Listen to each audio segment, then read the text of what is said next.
Bonjour à toutes et à tous, bienvenue donc sur ma chaîne. Vous pouvez me joindre au 07 70 01 32 65. Alors, je voudrais continuer avec l'impact du stress face à la manipulation, c'est-à-dire le manipulé et le manipulateur. Quels sont finalement les moyens qui peuvent être mis en place pour désamorcer en fait un conflit. Et je reprends ce que j'ai dit lors de la toute première vidéo, à savoir que certains signes physiques sont absolument imputables à une forme de stress prolongé. Or, dans le cadre de ces stress prolongés, si on reconnaît qu'une cause a ses effets, donc l'effet cité, c'est en fait des maladies qui sont imputables au stress, soignées ou pas d'ailleurs avec des traitements particuliers.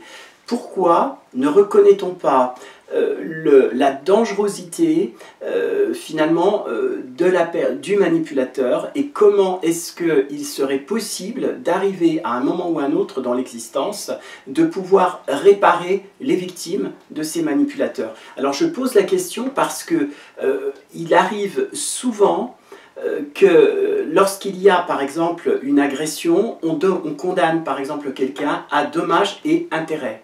Dans le cadre de la violence morale, je n'ai que très peu entendu de dédommagement finalement au niveau de ces conséquences donc liées au stress.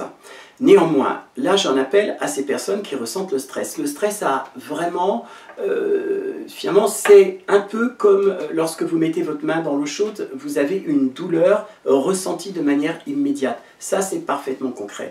Il ne faut pas penser, si vous êtes stressé, que c'est simplement parce qu'il faut que ça passe ou que c'est lié à l'intersaison, etc., etc.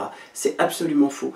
Pour que le stress finisse par s'apaiser, je crois qu'il est important de pouvoir le nommer et surtout de ne pas hésiter finalement à écouter tout votre ressenti pour éviter toutes les problématiques qui peuvent arriver. Je pense aux problématiques physiques notamment.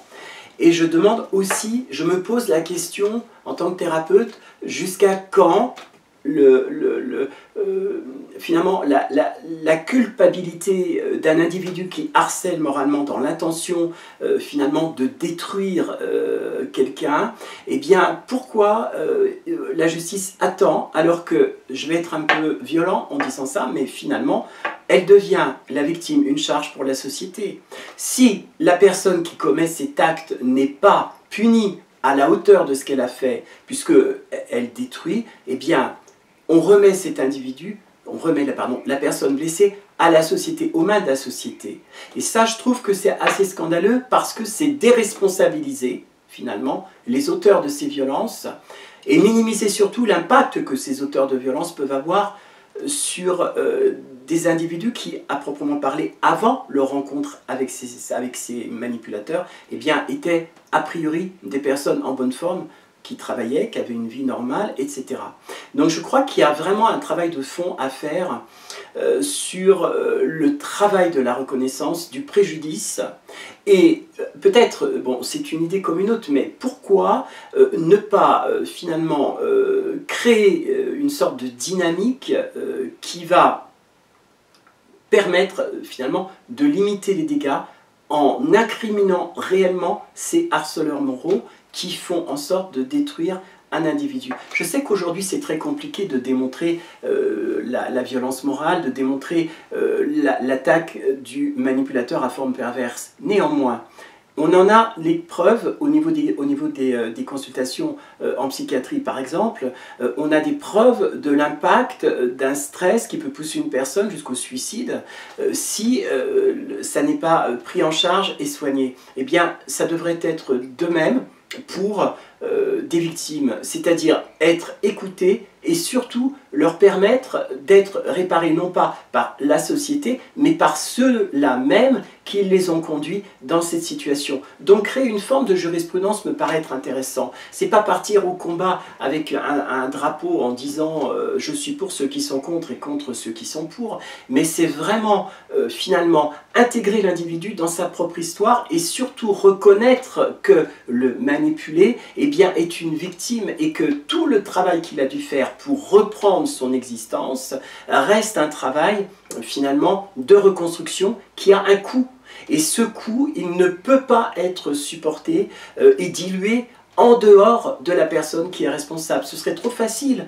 Ça voudrait dire que je vais casser la maison de mon voisin. Eh bien, après tout, c'est très bien, je risque rien. Une assurance va prendre à sa charge la réparation de la maison. C'est la problématique, pour moi, elle est réellement là. Alors attention, je ne dis pas dans cette vidéo que les personnes qui se font soigner prennent quelque chose, pas du tout. Je dis simplement que pour limiter au maximum finalement la manipulation mentale, je crois qu'il serait intéressant pour une fois d'arrêter de discuter pour savoir si un manipulateur a eu telle ou telle enfance, si la manipulation à proprement parler existe. En fait, ce qui se passe dans ces espèces de synodes d'intellectuels pseudo-médecins qui vont pendant des heures palabrer sur une forme ou une théorie en tout cas analytique pour arriver à définir les causes, les raisons. En fait, il faut arrêter tout ça et vraiment se concentrer à la réalité. C'est-à-dire, il y a des thérapeutes sur le terrain qui constatent que des dégâts sont faits, mais qui constatent aussi